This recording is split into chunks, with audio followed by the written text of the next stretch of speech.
How's it going, everybody? Welcome back to We the Fandom. Another season of Rings of Power has come and gone, and it is time for me to review the finale. Of course, if you want to know what I've thought about Season 2 as a whole, you will find the link to that playlist at the end of the video. At this point in the series, all of the Rings of Power have been created, the Elven Kingdom has made its way out of the darkness, while the Dwarven Kingdom only begins its fall, the world of men is fighting amongst itself, and Sauron is somehow conning his way through it all.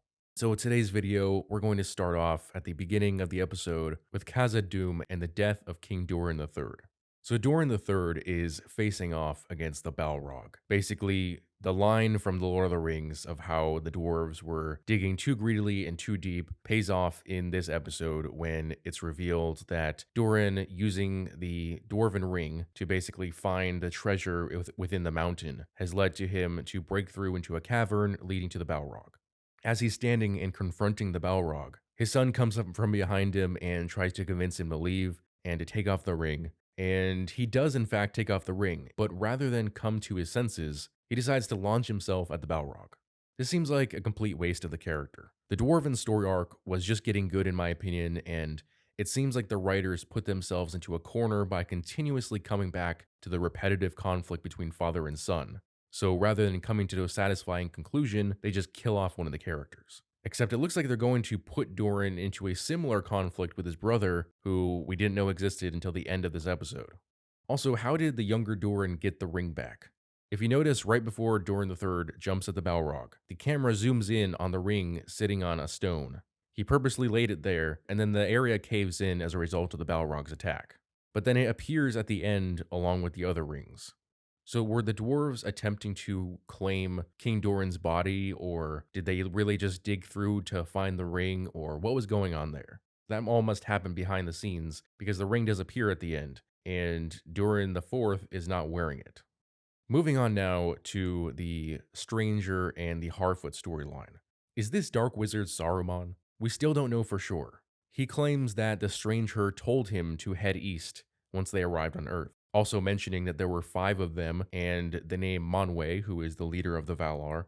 I think I made a mistake in an earlier video by saying that the Blue Wizards were the only ones to go east, as Saruman went east as well, but then why wouldn't they just name the character? The Store's village was destroyed by the Dark Wizard, and the Stores are forced to move on with Nori and Poppy back to wherever the Harfoots are. The Stranger finds his staff in the wreckage, of course, and returns to Tom Bombadil, who acknowledges that his name is Gandalf, which the Stranger gets from the Stores calling him Grand Elf because he's taller than a hobbit or a human or an elf, I guess. So how likely is it that this is the last we'll see of the hobbits in the series?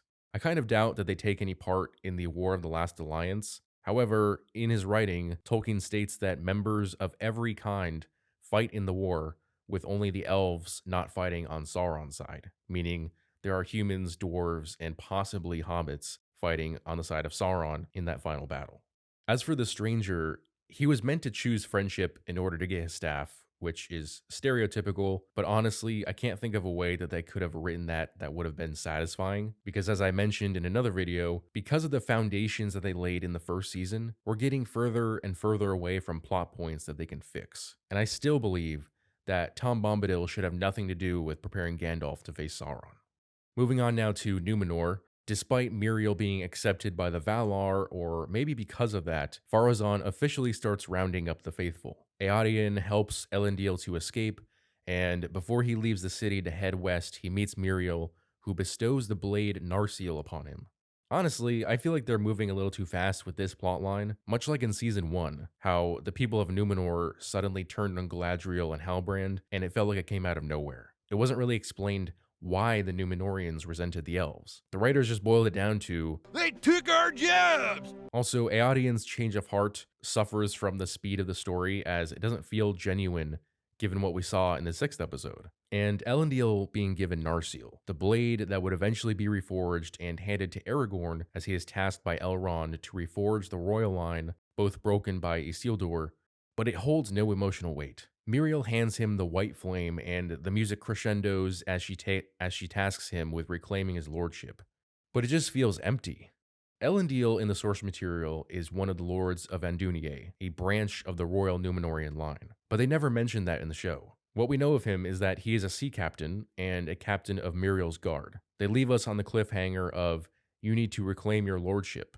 But why should the average viewer care when they don't know anything about it? Also, Anarion, Elendil's second son, is mentioned for only the second time in this whole series. He's a member of the Faithful, and we'll finally get to meet him, presumably, in season 3. Speaking of the Numenoreans, in the Pelargir colony, Estrid admits to Isildur that her fiancé makes her ill, and agrees to accompany Isildur back to Numenor, but is stopped by Kemen, Pharazân's son, who is turning this colony into a stronghold from where Numenor will strike against Sauron. Now, how did Kemen and his soldiers get to Middle-earth so fast? The show does a bad job of explaining how long it takes to get places, even worse than Game of Thrones or The Witcher. And so the way this works between the Numenoreans and the Lowmen is that Lowmen aren't allowed in Numenor, and if they want to remain in the colony, they have to supply Kemen and his troops with timber, which means cutting down the trees, which the Ents are already pissed off about. Isildur is returning to Numenor, where we know he will have to rejoin his father and brother in their fight against the Kingsmen, although he could stay behind and act as a spy among court. And I feel like his story this entire season was a waste. Learning that little bit about his past was interesting, but everything else was practically meaningless. The non-romance between him and Estrid didn't amount to anything, and unfortunately, now that Isildur is gone, now that Arondir is gone, it looks like Theo might become the leader of the Lowmen in the next season, which means we'll have to see more of him. Estrid's quote-unquote fiancé even makes a big deal out of pointing out to Kemen that Theo is the son of Bronwyn, as if Kemen, or even the audience, should care. But everyone really wants to know what happened in the aftermath of the Battle of Eregion, who gets which rings, what happens to Galadriel and Sauron and Adar. So in Eregion, the battle continues to go poorly for the elves. The quote-unquote leaders of the elves are captured, to include Arondir for some reason. Galadriel attempts to lead some elves to safety, but is captured by the orcs and taken to Adar, who has been quote-unquote healed by wearing her ring. He is betrayed by the orcs, who kill him the same way that they killed Sauron, and Sauron and Galadriel have their final battle, which ends with Sauron holding the 9 rings and leading the orc army. Galadriel is wounded by the crown of Morgoth, but is healed by Gil-galad and Elrond, who uses Galadriel's ring. And despite their defeat, Gil-galad rallies the defiant elves, who won't give up in their fight against Sauron. While Sauron, despite all he has gained, looks miserable after having to kill Celebrimbor and being rejected by Galadriel. There's a lot to cover there. So firstly, the battle. In my last video, I criticized the showrunners for trying to mimic the Battle of Helm's Deep with this farce. And one of the first scenes of Eregion in this episode shows an elf unnecessarily give up his vantage point just to get killed as soon as he touches the ground. Who writes this stuff? And Galadriel, who has been given a handicap by every orc she's ever fought, is shepherding some refugees when an orc comes upon them, turns his back to Galadriel, and holds the closest elf in a threatening manner. Now, every other orc has just instantly cut down the elves that they see, but this one decides that he's going to hold one hostage and turn his back to the others. It's like the actress for Galadriel refused to learn any practical choreography, so the writers had to make every single orc hold her hand throughout each fight. And then she's going to give up the 9 rings for a few elves. At this point, it's not about her internal struggle involving the rings, it's just common sense that you shouldn't give the enemy those rings. But that's what the writers go with. In the last episode, Celebrimbor faced Sauron, and that ended on a bit of a cliffhanger. But in this episode, the first time that we see Celebrimbor, he's been turned into a pincushion by Sauron. Now, maybe I'm nitpicking here, but Sauron the Dark Lord, who has magic and is known as the Great Deceiver, if he wants to torture information out of Celebrimbor, firing arrows at him seems like an act of a common barbarian and not a member of the Maiar. In his dying breath, Celebrimbor predicts that one person will be responsible for Sauron's downfall, obviously referring to Frodo, and names Sauron the Lord of the Rings. Ooh, this makes Sauron cry for some reason. The poor Dark Lord, known for deception, allows a dying man to rile him up. Galadriel's ring restored Adar to his elvish form. That is a ridiculous MacGuffin. If a ring can do that, you'd have orcs lining up, and there wouldn't be reason for any more battles. You can't make Galadriel's ring just do whatever you want it to. Not only is that not how Tolkien wrote it, but it will make any missed opportunity to not use the ring to fix a problem seem completely illogical. Adar, in his newfound enlightenment, wants to return to being Adar and create a lasting peace between the orcs and the elves that will last forever, which sounds nice, and the quote-unquote redemption he received from Galadriel's ring is interesting, but also pointless. Anyone who knows anything about The Lord of the Rings would immediately see this plot point as meaningless, and it only serves to make us painfully aware that the mere existence of his character is unnecessary. His death comes at the hands of a character named Glug, that one orc singled out to have a family, and he's then surrounded and killed in the same manner that Sauron was. I would call it poetic if not for the fact that it would be an insult to all poetry to compare it to this show. The showrunners wanted to tell the untold stories of different characters and cultures in Middle-earth for this series. Do you know why those stories were untold? Well, first and most obviously, this all stems from Tolkien's imagination. He likely never imagined a character like Adar. And two, these stories were untold because they don't matter. If Tolkien believed that there was some corner of Middle-earth that was relevant to the story, he would have expanded on it. But he didn't. In the end, the only purpose that Adar's presence served was to reunite Galadriel with Sauron. Returning to the elven heroes of Eregion, the quote-unquote elven leaders were taken captive on orders of Sauron, and for some reason, Arondir is a member of that group. Remember when in the last episode it looked like he was mortally wounded by Adar, and he also stabbed Adar in the chest? Well, both of them were perfectly fine. Arondir is basically like Riva from Kenobi, and Adar is, what's-his-face, the Grand Inquisitor. Mortal injuries have no effect on these characters. And poor Elrond, representing the readers of Tolkien's work, watches the history of Celebrimbor burning as we, the audience, watch Amazon burn the source material in their adaptation.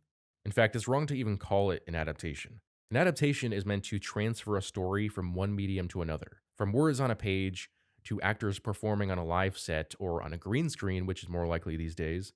The purpose of an adaptation is not to give creative license to a group of hacks who want to use the setting and character names to write a completely different story.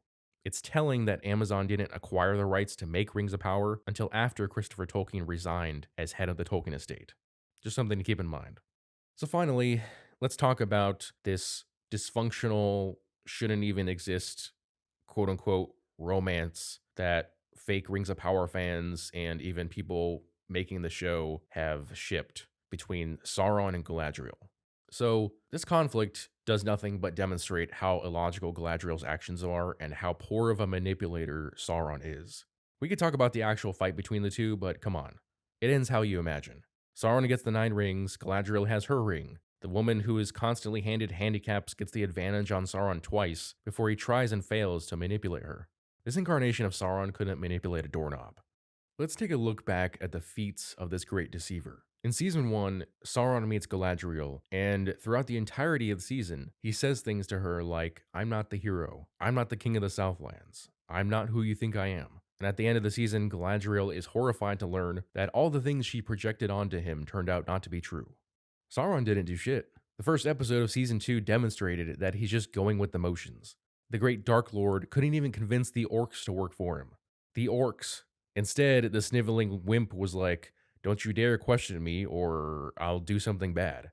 Sauron is supposed to possess mastery over all dark creatures. He shouldn't even have to convince the orcs.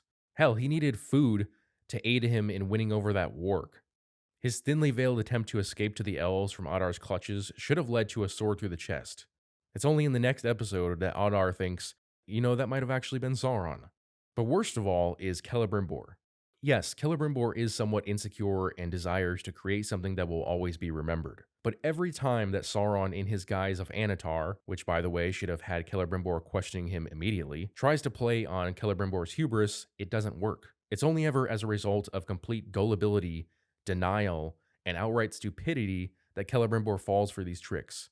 And hey, what a brilliant plan by Sauron to have Eregion put under siege. A siege that will help the already busy and stressed elves complete the Rings of Power in a timely fashion. Or how about driving a wedge between Celebrimbor and his fellow smiths, reducing the workforce to 1 man? That should really move things along. Why does Celebrimbor believe the man who showed up to his doorstep and revealed that he lied about his identity and has still not told the others who were there when he created the 3 rings? Why does Myrdania not question Anatar when he tells her that the shadowy figure that she saw when she wore the ring was Celebrimbor? He outright says to her multiple times that it's his fault that Celebrimbor is like this. I'm sure the writers think that they're smart by framing it this way, and yet the only time when Sauron successfully deceives anyone happens off screen, when he convinces the orcs to betray Adar. Every other time the characters were just idiots. The only ones who didn't fall for the great deceiver were the dwarves, one of the few things that the Rings of Power got right from the source material. If you want to see an actual master manipulator in modern fiction, watch Shogun. Yoshi Toranaga is leagues above Sauron. The writing on that show was brilliant. Unlike the writing from The Rings of Power, which simultaneously demonstrated a lack of ability to craft an intelligent villain, and also thought that they had to spell out every manipulation for us. What is there left to say? The showrunners have obvious contempt for Tolkien's work and the fanbase. Amazon blames toxic fandom for any criticism that they receive. You've got a Tolkien scholar saying that there is no canon in Tolkien's writing. And the thing is, you don't need to be a Tolkien fan. You can have no knowledge of the source material and judge this show solely on its own merits. And as I've proved with the examples I've given, the writers failed to make the series villain what they claim him to be, the Great Deceiver. So that's my review of Rings of Power Season 2 finale, as well as my opinions on the series as a whole. Let me know what you guys think in the comment section below. As always, if you enjoyed this video, I'd appreciate it if you'd hit that like and subscribe button, as well as the notification bell so you never miss out on a new video. Thanks for watching.